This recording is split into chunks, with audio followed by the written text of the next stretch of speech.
First उदाहरण है page number 219 पर। धरती पर एक मीनार ऊर्ध्वाधर खड़ी है। ऊर्ध्वाधर का मतलब बिल्कुल सीधी। तो एक मीनार है, मान लेते हैं कि ये मीनार है। ये धरती पर बिल्कुल सीधी खड़ी है। ऊर्ध्वाधर का मतलब बताया था कि सीधी खड़ी होना, बिल्कुल सीधी ऊपर की ओर। धरती के एक बिंदु से, मान लेते हैं कि भी ये धरती है और ये मीनार है। मीनार का मतलब बिल्डिंग, कोई लंबी हवेली, बिल्डिंग, मीनार। धरती के एक बिंदु से, ये धरती है, धरती पर एक ये वाला बिंदु है, मान लेते हैं कि भी ये जैसे ए बिंदु है, जो मीनार के पाद बिंदु से 15 मीटर दूर है। मीनार का पाद बिंदु का मतलब फुट, पाद का मतलब फुट, पैर। तो ये मीनार का पाद बिंदु है, फुट है, और इससे इस बिंदु की जो दूरी है वो 15 मीटर है। तो इन दोनों के जो बीच में दूरी है वो 15 मीटर है। तो इस बिंदु से क्या होता है, मीनार के शिखर का उन्नयन कोण 60 डिग्री है। मीनार का ये शिखर है, शिखर का मतलब टॉप, बिल्कुल सिरा। तो ये मीनार का क्या हुआ, शिखर।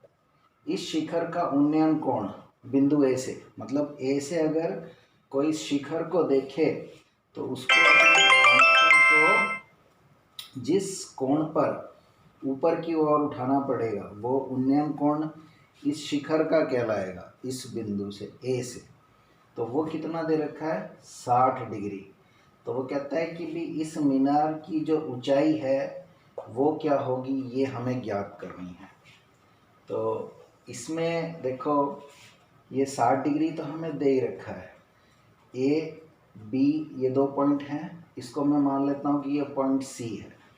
अब आपको पता है कि भी जो सीधी बिल्डिंग है और धरती है, दोनों के बीच में 90 डिग्री का कोण होगा।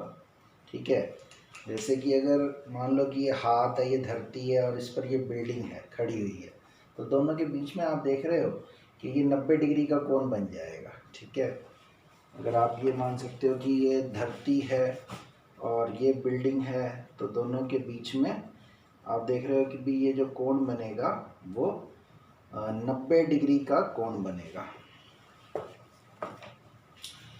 तो इसका मतलब ये 90 डिग्री का कोण है, तो ये एक समकोण त्रिभुज है।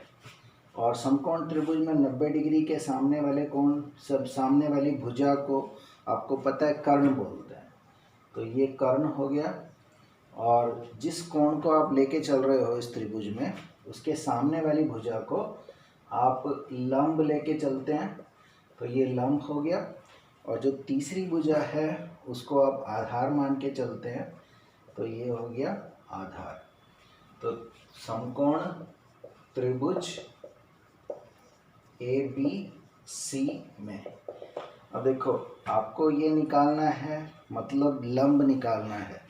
जिसको निकालना होता है उसको आप रख लो ऊपर, और जो पता हो दूसरी भुजा, यहाँ पे 3 भुजाएं हैं, 1 2 3, जो निकालनी है उसको ऊपर और जो पता है उसको नीचे। तो पता कौन सी है, आधार। अब आप ये देखोगे कि भी लंब बटे आधार किसके इक्वल होता है, लंब बटे आधार ल अ ल, क क अ। तो लंब बटे आधार, लंब बटे आधार किसके बराबर हुआ, पहला होता है साइन थीटा लंब बटे करण, दूसरा होता है कॉस थीटा आधार बटे करण, अ का मतलब आधार, और टेन थीटा होता है लंब बटे आधार। तो लंब बटे आधार टेन थीटा के बराबर है, लेकिन थीटा की जो वैल्यू है वो 60 डिग्री है, तो ये 60 डिग्री हो गया। अब लंब हमें निकालना है, यानी कि हमें BC निकालना है, तो उसको एज इट इज़ रख लेता हूँ मैं BC। और आधार जो है वो 15 मीटर है, तो आधार 15 मीटर है AB। और tan 60 डिग्री की वैल्यू अगर आपको नहीं पता तो टेबल बनाकर भी देख सकते हैं और याद भी रख सकते हैं कि tan 60 डिग्री की वैल्यू वर्गमूल 3 होती है। इसका टेबल बनाना भी सिखाया था मैंने लास्ट टाइम।